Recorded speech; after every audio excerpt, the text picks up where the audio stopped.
Hi tribe, it's Rhea back today with another episode all about the Scorpio Moon and specifically the Scorpio Moon's love language. Now I'm not on camera today, but I must admit I did record a video episode, but I was just not in the mood. I didn't want to be in front of the camera, so I was like, you know what, screw that. I'm just gonna get my mic out and record. And I'm sure you understand because sometimes we don't like to be seen. It's just part of being a Scorpio Moon. Sometimes we just want to be in our own little cave, and I do today, but I also want to connect with the tribe and I want to share some Scorpio Moon magic. So I know you're probably looking at a blank screen, but I want you to just focus on the message because that's always what's important to me and that's always the purpose. So, the Scorpio Moon and its love language. Now, many may think that the first place to look at when wanting to understand somebody's love language is planet Venus, the planet of love and relationships, Aphrodite, the goddess of love. And from one perspective, yes, Venus, the placement of Venus can definitely reveal one's love language. No denying that.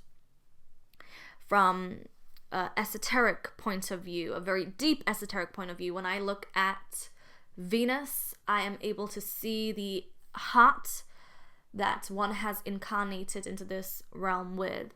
I can see how open it is, how closed it is, the good, the bad, the ugly. I can see it. I can see the capacity that the heart holds in order to evolve further.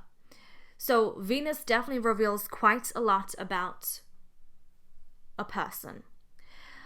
But from another lens, and this is from a totally opposite end of the spectrum, to me, Venus is also the superficial side of love as well. So I can see Venus from many different shades and different angles. But to me, the most important part when it comes to understanding someone is the moon. Because that is their emotions, and we are having an emotional experience here on Earth. And for Scorpio Luna, because it's an extremely intensely emotional energy, its love language are emotions. Emotions are love, and love is emotions.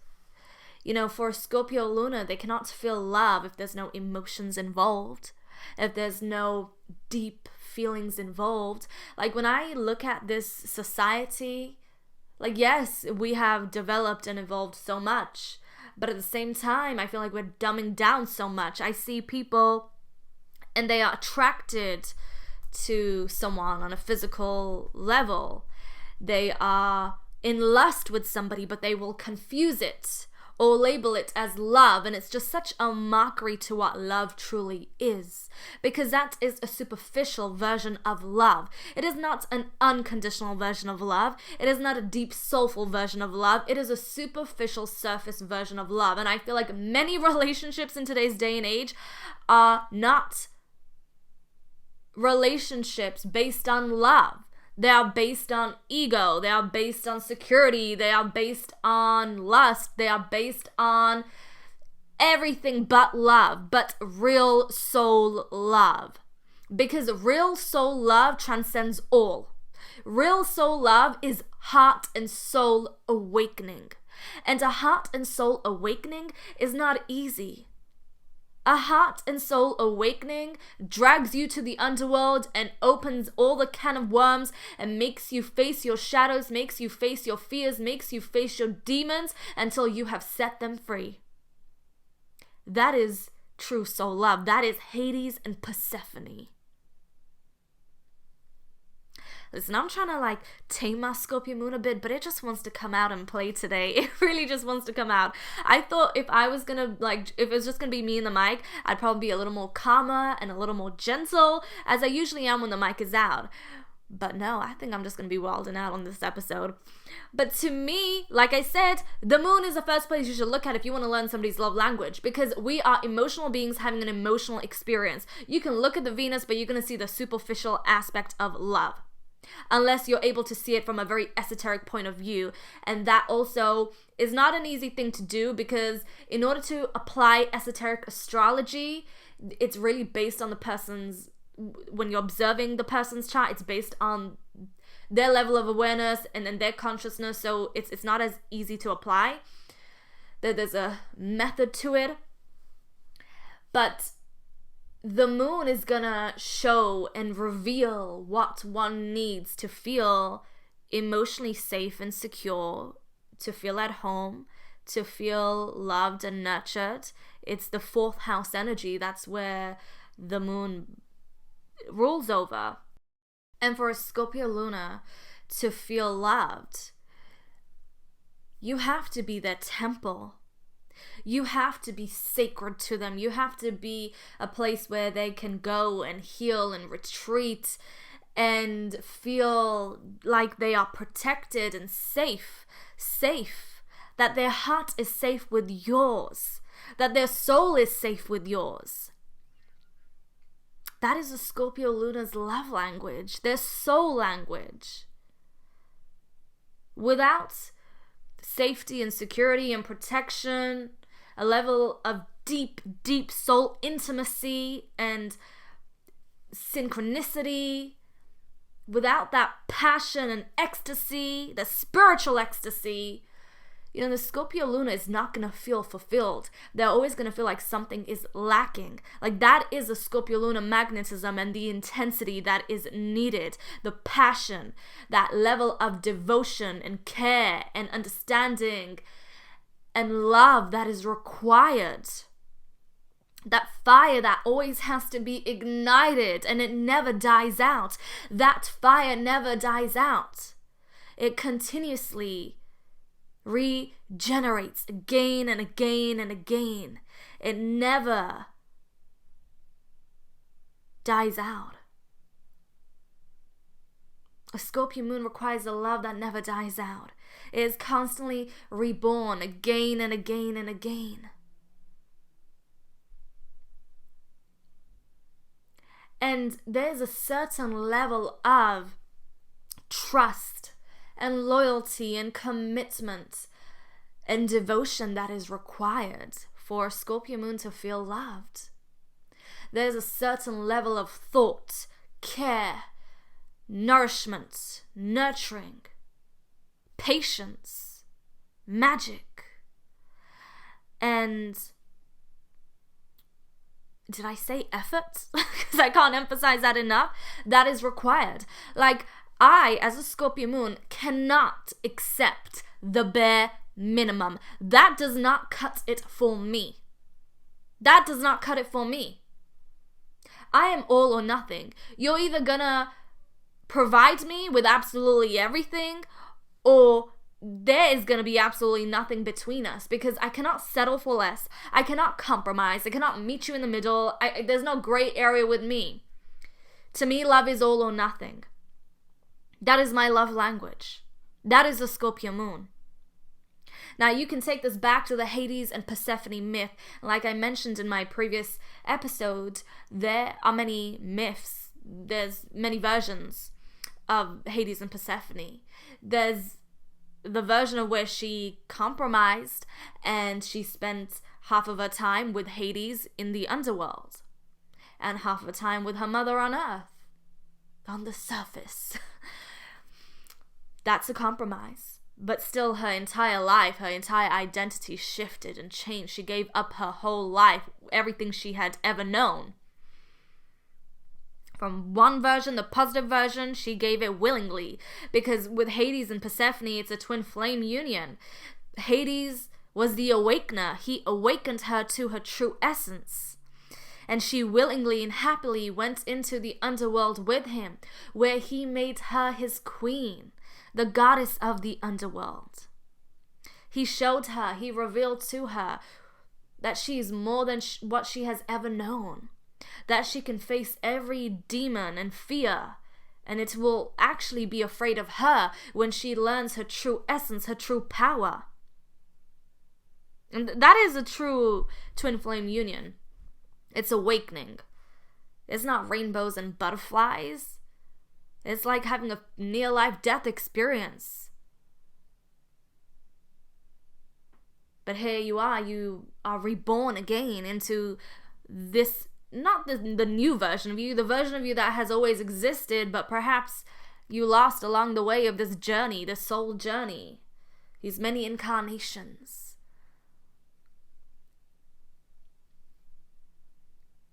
A Scorpio moon requires it all.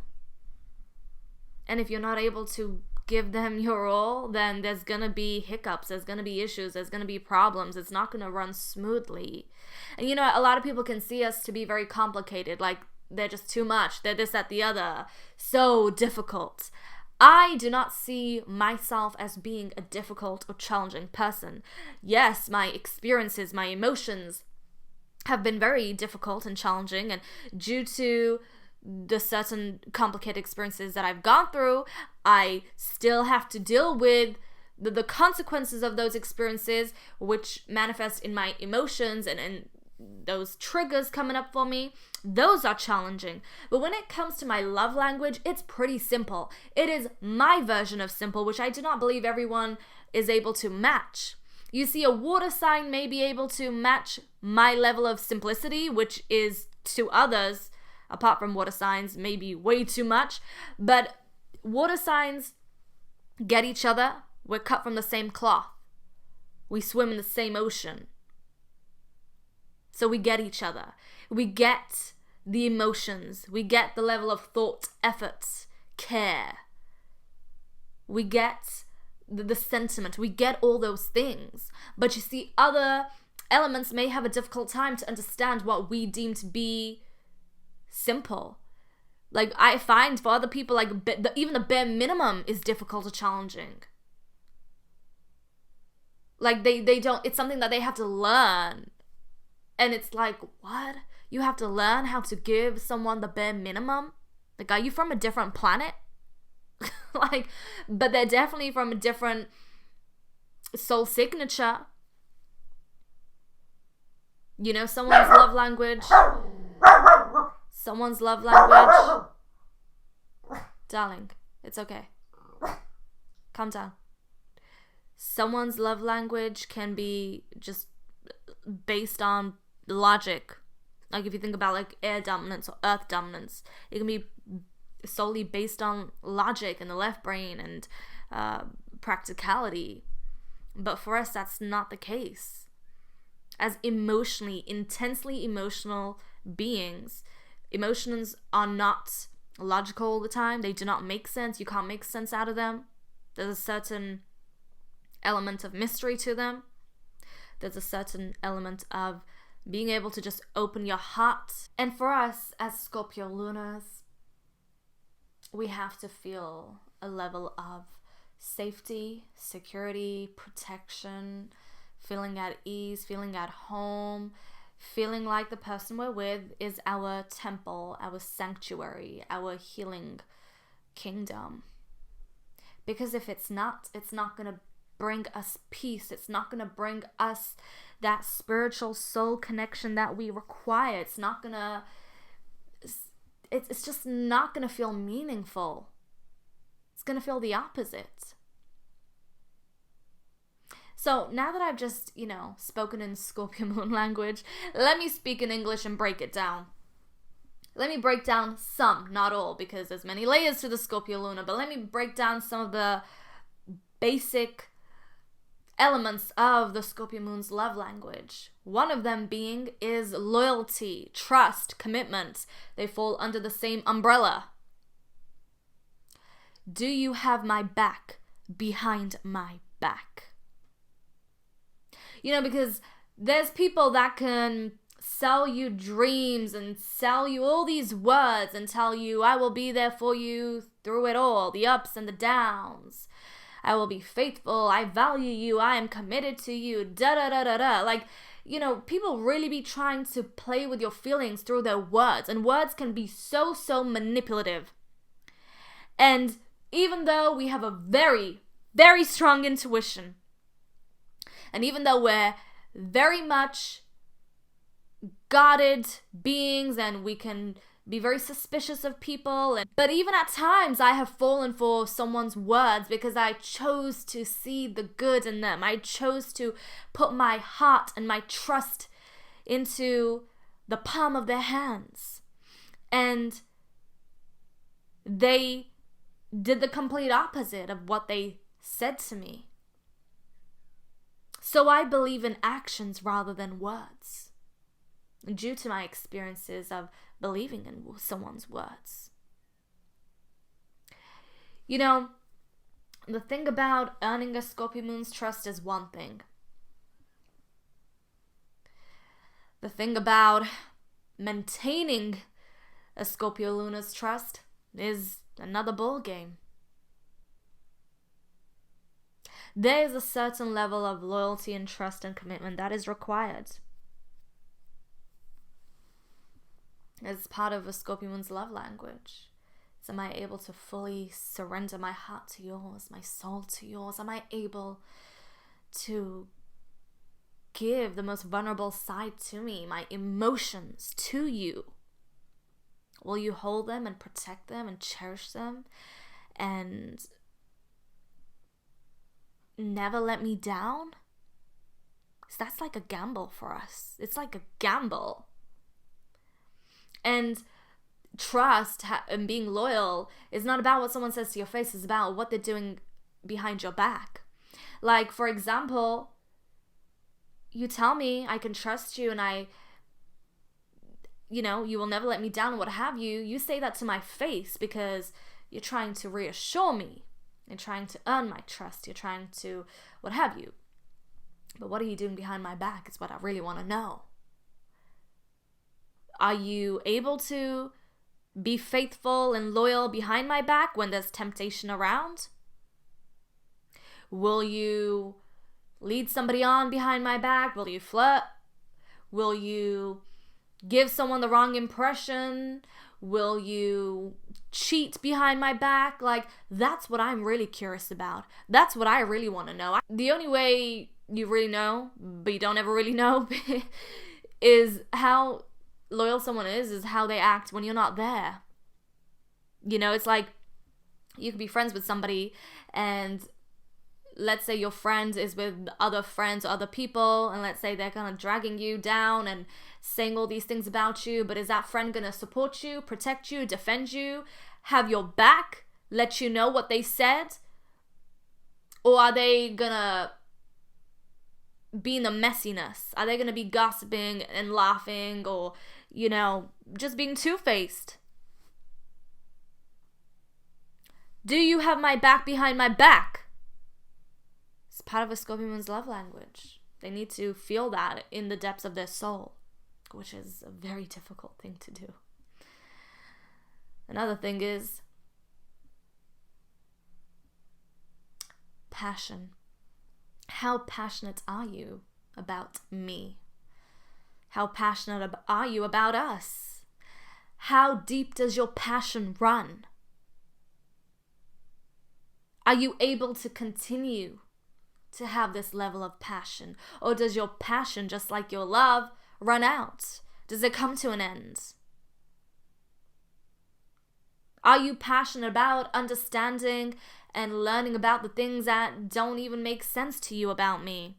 That are like a mystery, that are complicated, that are difficult to understand? Are you passionate enough to keep on learning until you have, I'm not going to say mastered who I am, but close enough? Because you can never really master a Scorpio Moon. Never. Never, ever, ever. You think you could ever master Pluto? Hades? Think anyone's ever come close? No. Except his equal, Persephone. His flame. His spiritual mirror. His other half. The other part of his soul. Just in another form, in another body, in another expression. Because they are one and the same. Just split into two parts. Two flames.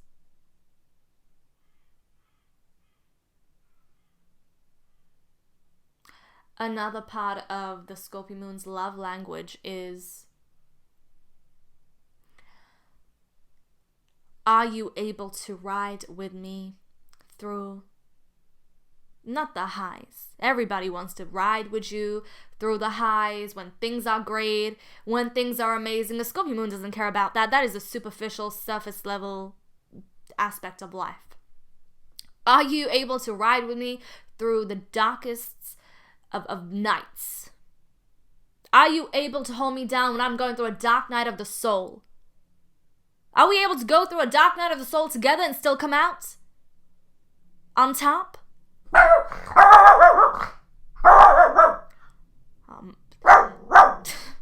Not my dog with the dramatic effects. That just reminds me, another part of, really, a part of my Scorpio Moon's love language is, how intuitive and how psychic are you? Because to me, having intuition, I think a lot of people, especially in today's generation, just like with all the other spiritual aspects of self and the tools, everyone is just so egotistic about them, and they confuse ego with intuition, or intellect with intuition. But to me, another aspect of my Scorpio Moon's love language is how psychic can you be? And I don't mean forcing yourself. I mean, how naturally psychic are you? Because to me, having a level of intuition and psychic ability is protection.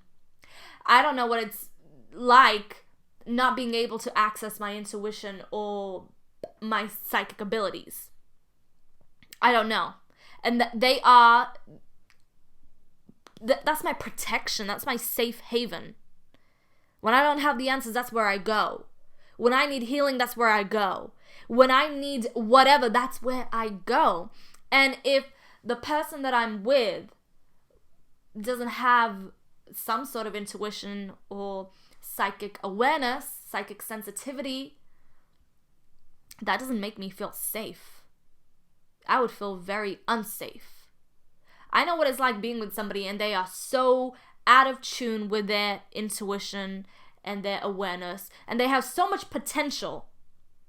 If they just let go of the things that weren't serving them, the distractions, they have so much potential to be so in tune. They have so much potential. Well, at least I saw the potential.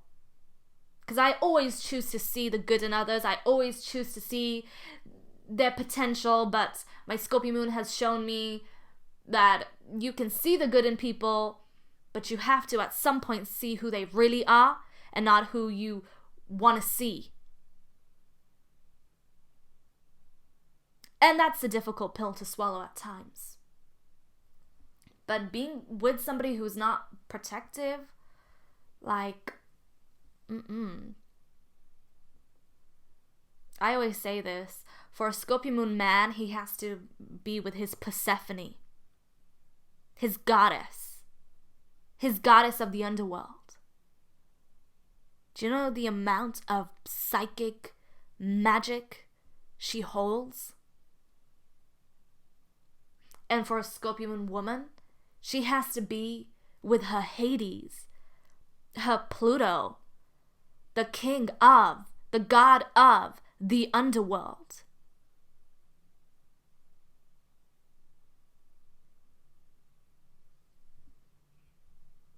There are so many aspects to the Scorpio Moon's love language. I could go on and on and on, but I will leave some mystery, just like a Scorpio Moon does. But I would love to hear from you. As a Scorpio Luna, what are some of your, main needs and requirements when it comes to love, relationships? What is your love language? What makes you feel loved? What makes you feel seen, heard, and felt? And perhaps you're not a Scorpio Luna and you just want to learn more about one. I would love to hear from you too and your experiences and interactions with a Scorpio Luna. So, today, I just wanted to share some thoughts, some of my Scorpio Moon, because it's just such an ocean to share, an infinite ocean. It just never ends. But I just want to share a few thoughts, few aspects of the Scorpio Moon today. I mean, we've just touched the surface with this. because like I said, it's just the Scorpio Moon. There's so many layers, so many depths. Even when you think you have a grasp of what the Scorpio Moon is, you never really do, because it will always surprise you. So with that being said, I will see you very soon, and I hope you have an incredible, beautiful day. Keep being you, and I did say I will see you soon, right? Okay, I'm going now. Lots of love.